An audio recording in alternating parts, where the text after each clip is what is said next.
remember listening to Elena, the poet who spoke a few moments ago, and I thought, you guys don't need me to do anything. You could just give Elena a little bit more time. She was riffing on things I'll be riffing on. The distinction is I'm a 50-year-old woman, and she's a high school student here, and I'm so impressed with how far Elena is on her journey. So here's to you, Elena. I've recently written a book called Real American about my journey to locate a self I could love. I'm Black and biracial, and over the course of my childhood and young adulthood, America taught me to loathe myself. And this is a book that chronicles my effort to identify that and to love myself ultimately, regardless. I hope there'll be something in it for each of you.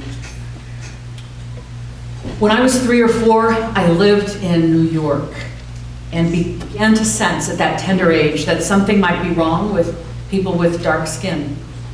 Daddy was 6'2" and lean, with a neat, tightly coiled afro. He kept supple with afro sheen and skin that was dark and crinkly, like the top layer of a brownie. On those occasional weekend days when he wasn't traveling or busy at the desk in his den, he'd take me with him on an errand into town, and every now and then to an event in Manhattan. Holding his hand, walking down the local street or a bustling city sidewalk, I noticed that some strangers stared at Daddy with eyes that steamed like a cauldron, as if they could brand him like an animal if he dared to look them in the eye. I'd look up at my tall daddy for reassurance, pleading with my eyes to know what was going on, but he gripped my hand tighter, kept his eyes focused straight ahead, pursed his lips, and kept walking. When I walked down the same streets with my white mother, nobody steamed at her that way. The glances she got as a white woman holding the tiny hand of a small brown child were far more subtle. It took a lot longer for me to discern and label those looks as pity and disdain. By choosing to marry my father, she crossed a line. By choosing to have me. We moved to the DC area when I began 5th grade. In 5th grade at Lake Ann Elementary School, one of my white friends got pulled into the gifted and talented group. She was smart, but not smarter than I was, I knew. Now she was getting to do cool projects and puzzles, but not me. I went home and mentioned it to my mom, who came to meet with my teacher, Mr. Polanski, a few days later. But Polanski was not persuaded. So my mom escalated to the principal, this time insisting that I be tested. They brought in someone from the district to give me an IQ test, mailed the results to our house. Mom thought I wasn't watching when she opened the envelope, read the results, and squirreled the letter away in a drawer. I was put in the gifted group soon after, and shortly after that, Mr. Polanski announced to our entire 5th grade class, apparently all it takes to be gifted is for your parent to meet with the principal. But in the privacy of an afternoon home alone, I peeked at the letter from the district. The raw score was 99th percentile.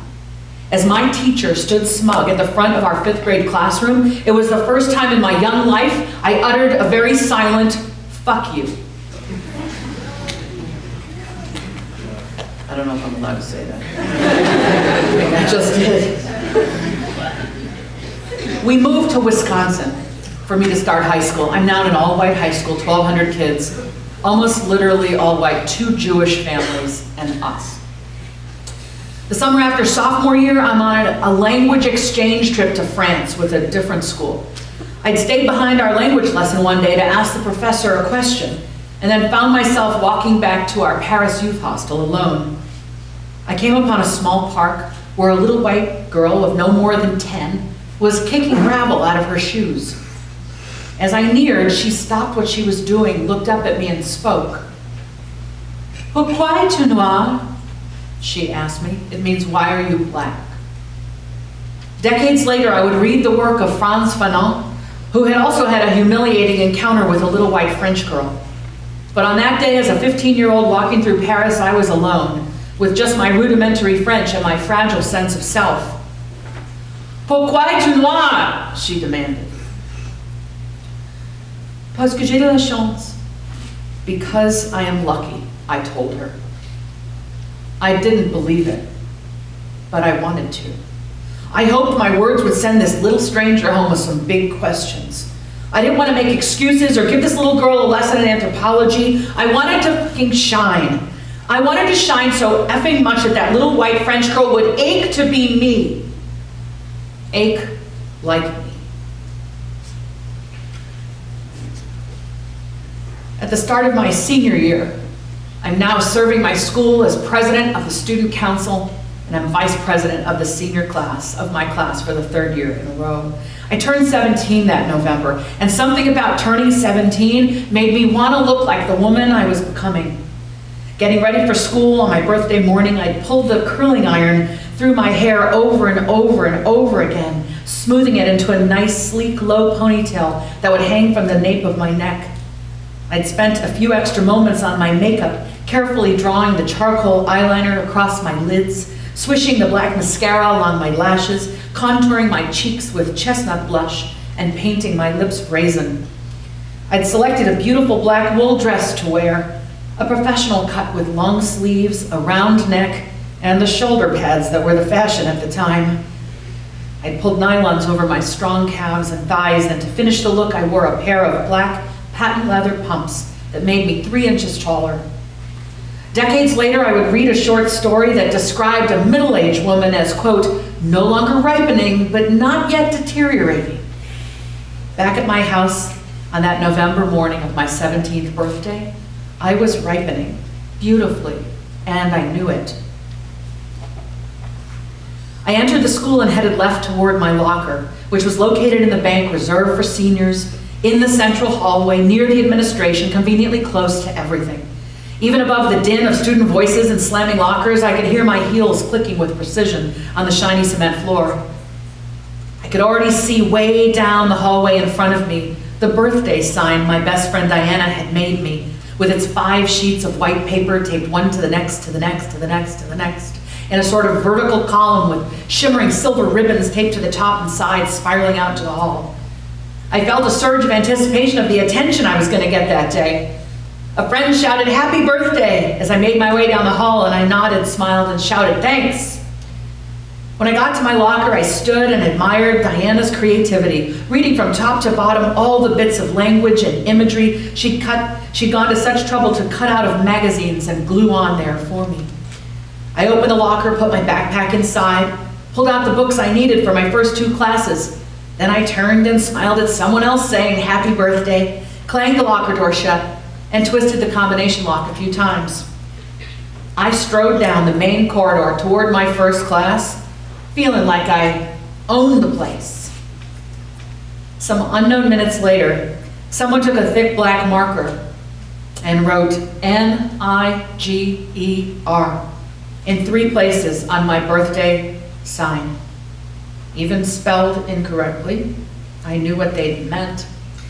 I spotted it in late morning during the passing time between classes, and immediately my mouth went dry. I stood with my back against my locker, affecting casual, as the other kids opened and shut their lockers. After an excruciatingly long 3 minutes of metal scraping on metal, and the roar of chatter and movement, and a few more happy birthdays, the hall began to empty as kids went off to their next class. The bell rang. I walked quickly toward the school office, which sat at the crossroads of this hallway and the other main hall. The hallway ramped up just before the intersection, and at the top of it I paused, my chest heaving, my mouth still dry. The glass-walled office was around the corner to the right. I had to get my shit together. I took a deep breath and drew my spine up straight, smoothed my ponytail, straightened my dress, plastered my most pleasing smile on my face, and strode with casual confidence over to the glass door of the main office and flung it wide open. As president of the student council, I knew all the secretaries. Marie sat at the main desk and didn't bat an eyelash over why I wasn't in class. I asked her if I could borrow a black magic marker. She fished around in her drawer. "Will this do?" I took the marker from her with a smile, thanked her, pushed the door open, and walked out of the office. At the intersection, I scanned all directions, then turned left and walked quickly back to my locker. When I reached it, I looked down the long hallway once more to make sure no one was coming, and then, as the silence pressed down around me, I took the cap off the marker and began to draw neat black lines over each iteration of the word.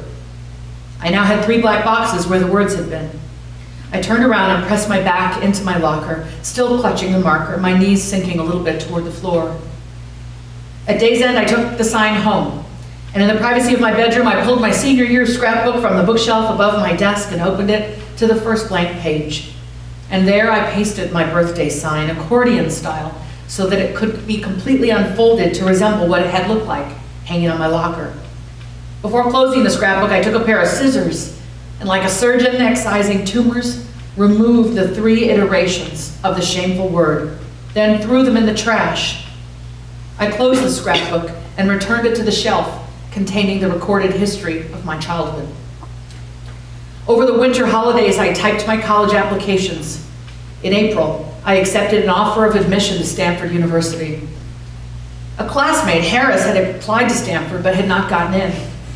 Harris and I were in pre-calculus together, the highest math class our school offered, and it was held during the 7th and final period of the day.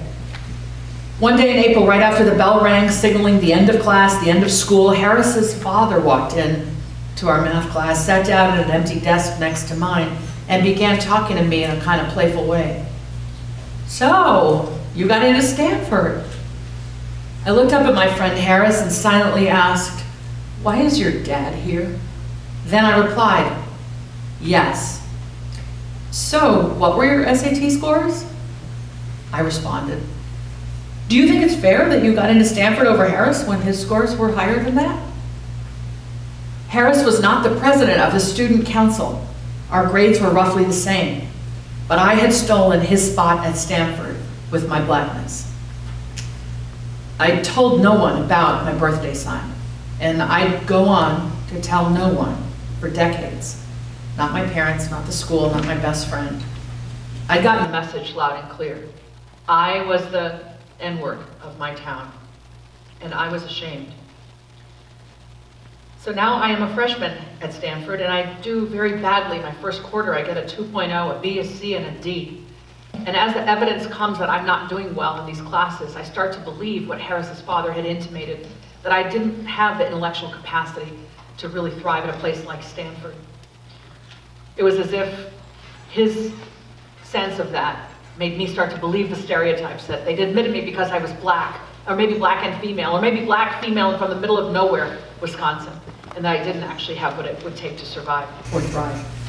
I went to the advising office for help. Ironically, this is an office I would manage 2 decades later as the dean of freshmen at Stanford, but then I was a freshman, and the advisors there told me, "You have what it takes intellectually, but you need better time management, and start taking some classes you love, because when you study what you love, you thrive." So I'm taking a civil rights class. Later that spring, my professor asks a very tough question in a civil rights class, and I ache to respond. But until that point, I'd never raised my hand in a class at Stanford, and I still don't dare to do so. My fear of being wrong, of being black and wrong, silences me, even though I know I have something important to say. Scanning the huge room for potential volunteers, our professor glances at me, and something in my face must be showing him my brain is working overtime. He nods once at me, raises his eyebrows, signaling that I should speak up. "Well," I begin, clearing my throat, playing with my hair, and then I keep on talking. Our professor, never one to downplay a dramatic moment, folds his arms across his chest, leans back on one heel, and begins nodding vigorously in my direction. So I keep talking. My classmates, watching the clear evidence from our professor that I'm saying good stuff, my classmates begin scribbling down what I am saying. I am teaching my classmates. I'm speaking from a place grounded in knowledge and bolstered by the tiny bit of confidence my professor is giving me, with a voice pushing through the brambles out into the clearing. This is the starting line of my efforts to try to be better than whites expect a black person can be. A race I will run and try to win for the next 20 years. So 20 years later, I'm now in my late 30s, maybe early 40s. I have graduated from college, I have gone to law school, I have practiced corporate law here in Silicon Valley, I have become a dean at Stanford. And a coach has been hired to work with me around some of my issues in the workplace, like why I seem to need to so badly be right all the time, why I'm too passionate at times, too angry at other times. Over time with this coach, I realize that I am constantly in fear of being dismissed, doubted, or completely unseen because of my blackness. And I am desperate to prove constantly that they are wrong, that I am worthy. A day comes, after working with this coach for a year, when I admit to her that racism had even gotten to me. That as a child and young adult, I had hated being black, been afraid of black people, and just tried to be what white people wanted.